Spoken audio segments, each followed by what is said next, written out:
الحمدللہ رب العالمین اما بعد فقد قال اللہ سبحانہ تعالی فی کتابہ المجید والفرقان الحمید وقول الحق بسم اللہ الرحمن الرحیم انما یرید اللہ لیذہب عنکم الرجس اہل بیت ویطہرکم تطہیرا۔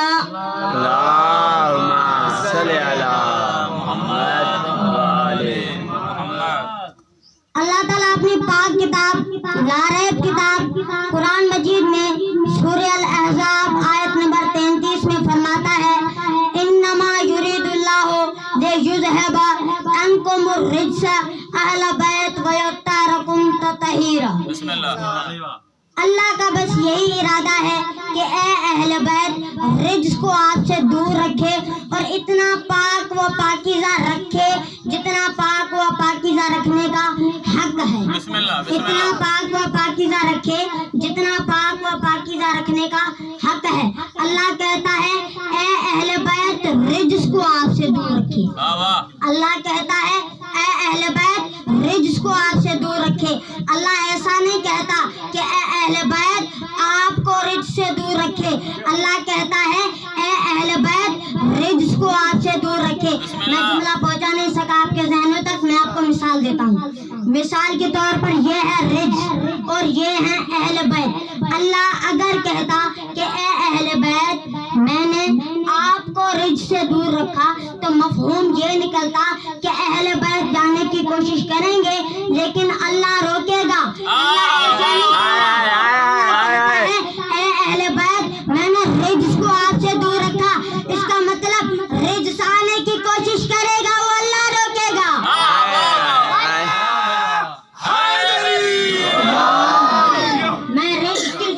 میں رجس کی تشریح نہیں کر رہا، چلیے رجس کی طرف چلتے ہیں۔ رجس کیا ہے؟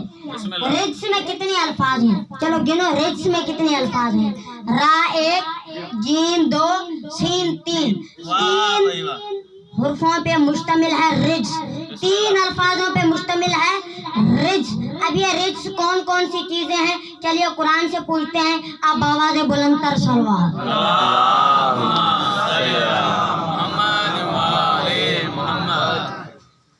قرآن پاک میں ہے کہ بت پرستی کرنا رجس ہے، بتوں کو سجدہ کرنا رجس ہے، زبردستی بات منوانا رجس ہے، زبردستی بات منوانا رجس ہے۔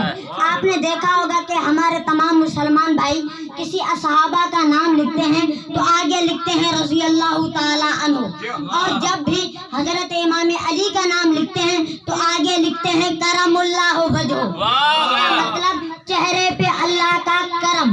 اب وہ کون سا کرم ہے؟ آپ سلوات پڑھیے تو میں آپ کو بتاتا ہوں۔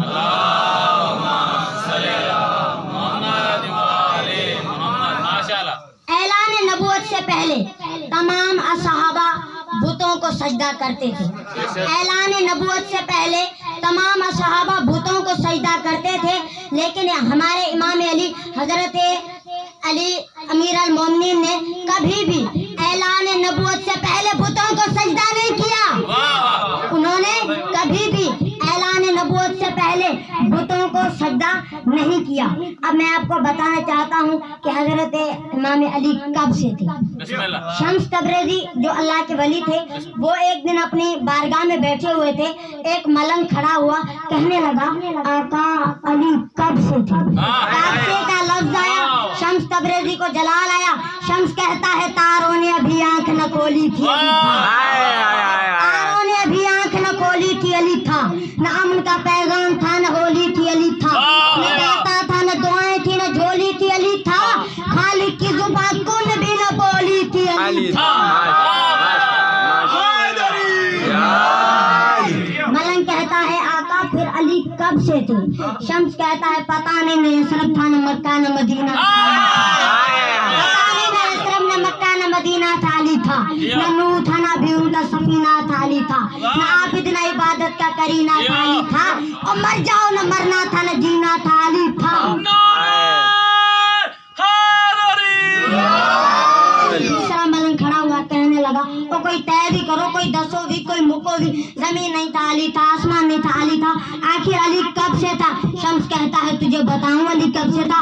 कहाँ आका बताओ? शम्स कहता है न लोहे कलम थे न मुअल्ला था अली था, न लोहे कलम थे न मुअल्ला था अली था, न मलकूत माल थे न मुहल्ला था अली था, वाहिद उसी वाहिद का तजल्ला था अली था, वाहिद उसी वाहिद का तजल्ला था अली था। उस वक्त अली था ए मुनकिर अली सुन, जब मोहम्मद थे अल्लाह था और अली था।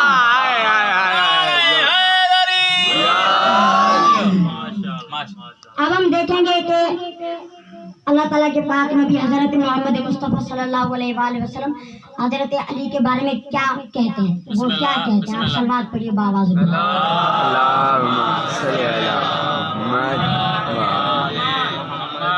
कुरान मजीद में सूरह फातिहा आयत नंबर 6 में लिखा है एहदिना सिरातल मुस्तकीम, हमें सीधे रास्ते पे कायम रख। अब वो सीधा रास्ता कौन सा है? चलिए रसूल खुदा से पूछते हैं। मस्जिद नबवी थी, उसमें अल्लाह ताला के पाक नबी हजरत मोहम्मद मुस्तफ़ा सल्लल्लाहु अलैहि वसल्लम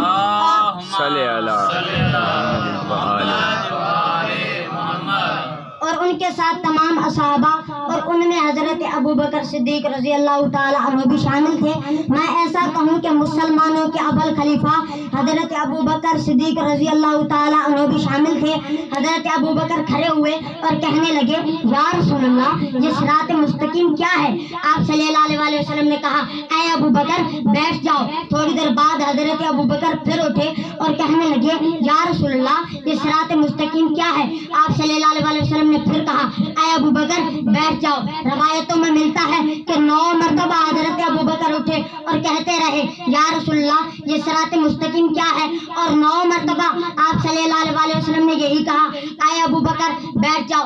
9वीं मरतबा जब हजरत अबू बकर उठे और कहने लगे या रसूलल्लाह ये सिरात मुस्तकीम क्या है? तब भी आप सल्लल्लाहु अलैहि वसल्लम ने यही कहा ऐ अबू बकर बैठ जाओ। इतने में हजरत अबू तालिब के लाल हजरत अली हैदर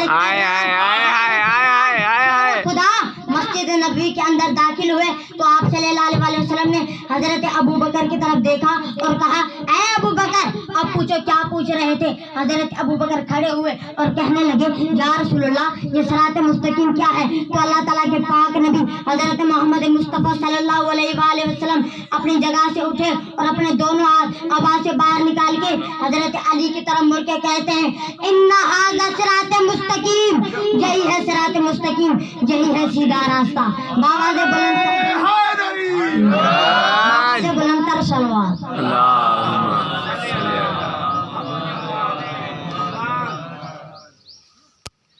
मरहब जिसको हजरत इमाम अली ने कत्ल किया था, वो मैं आपको पूरा वाक़या बताना चाहता हूँ। आप सलवात पढ़िए।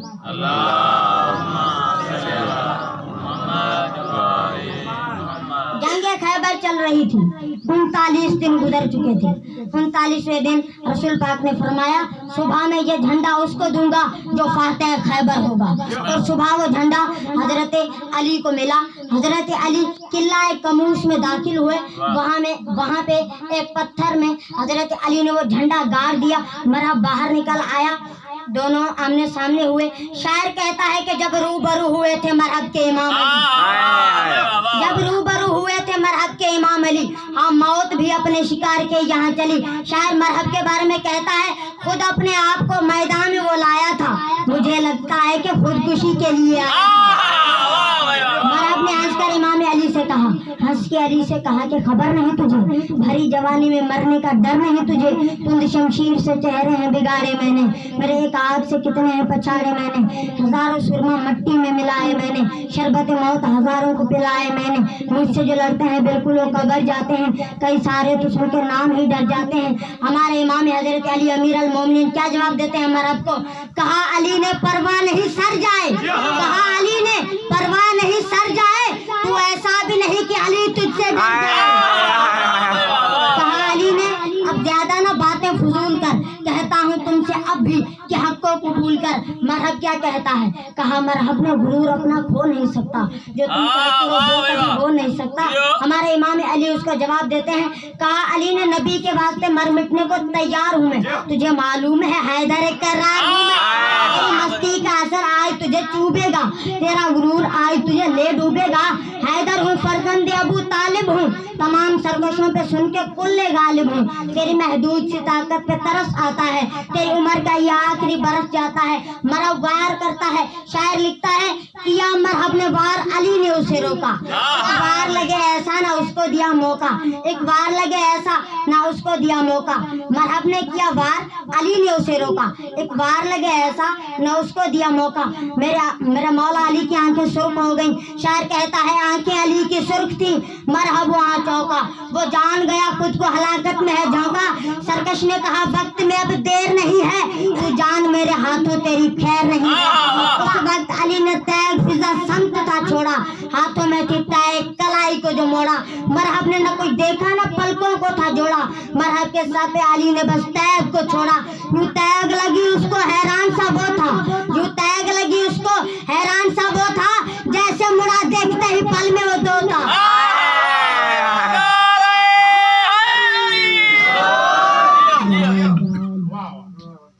बस मेरे अजीज दोस्तों, हो गए 10 मुहर्रम, लौट गए दीदियों के खाने, आग लगा दी।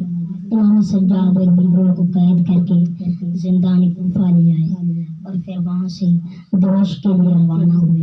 कुछ मंजिलें आई जब वह काफिला कंसरैन पहुंचा। कंसरैन में एक राहिब ने देखा कि एक सर से आसमान तक नूर का सिलसिला जारी है। राहिब लोगों के पास गया और सर मांगा, राहिब लोगों के पास गया और सर मांगा। 10,000 दिनों के एवज में उसने मुस्लिम लिया। सर मुकद्दस से आवाज आई, खुश नसीब हो तुम और खुश नसीब है वो जो इस सर की हुर्मत को पहचानता है। राहिब ने सर उठाया और कहा अल्लाह बेहद ईसा इस सर को इजाजत दे कि ये मुझसे वो कलाम हो। सर मुकद्दस से आवाज आई, तुम क्या चाहते हो? राहिब ने कहा आप कौन हैं? सर मुकद्दस से आवाज आई, अन्ना इब्न मोहम्मद मुस्तफा, अन्ना इब्न अली मुर्तजा, अन्ना इब्न फातिमा ज़हरा, अन्ना मक्तूम करबला, अन्ना मज़लूम करबला, अन्ना मज़लूम करबला। ये जुमला कहकर सर मुकद्दस खामोश हो गया। ये जुमले कहकर सर मुकद्दस खामोश हो गया। ये जुमला कहकर सर मुकद्दस खामोश हो गया। लोगों ये वो सुना नमाज़ों पे भी दीन मुस्तफ़ा की तबलीग करके, नमाज़ों पे भी दीन मुस्तफ़ा की तबलीग करके कलमाए तौहीद की दावत देते हैं, कलमाए तौहीद की दावत देते हैं। लोगों ये वो हैं जो हक का रास्ता दिखाते हैं। फिर कंसरैन से काफिला रवाना हुआ। कुछ मंजिलें आई जब ना काफिला दिमश्क पहुंचा, अहले बैत रसूल को नूरानी सरों के हमरा दरवाजे दिमश्क के करीब ले गए। जब ना दरवाजे दिमश्क के करीब पहुंचे, उम्मे कुलसूम ने शिमरलांती को आवाज दी और फरमाया हमें दिमश्क के उस दरवाजे से ले चलो जहां लोगों की भीड़ न हो, और सरों को सवारियों के फासले पे रखो ताकि लोगों की नजर नामूस रसूल पे ना पड़े। शिमरलांती ने बीबी की बात बिल्कुल न मानी और दिमश्क के उस दरवाजे से ले गया जो दरवाजा सजाया जा रहा था, जहाँ लोगों की भीड़ थी। अहले बैत रसूल को वहाँ रोका गया जहाँ कैदियों को रोका जाता था। रहने वाला 3 दिन बीबियों को वहाँ रोका गया। रवायतों में मिलता है कि 17 आज़ानें सुनी अली की बेटी ने 17 आज़ानें सुनी और फिर असीरों के काफिले को यजीद के दरबार में लाया गया और यजीद के सामने पेश किया। और इमाम सज्जाद ने यजीद लानती से कहा, ऐ यजीद, अगर रसूल हमें इस हालत में देखेंगे तो तेरे साथ क्या सलूक करेंगे? क्या रसूल ज़ादियों को इस तरह कैद किया जाता है?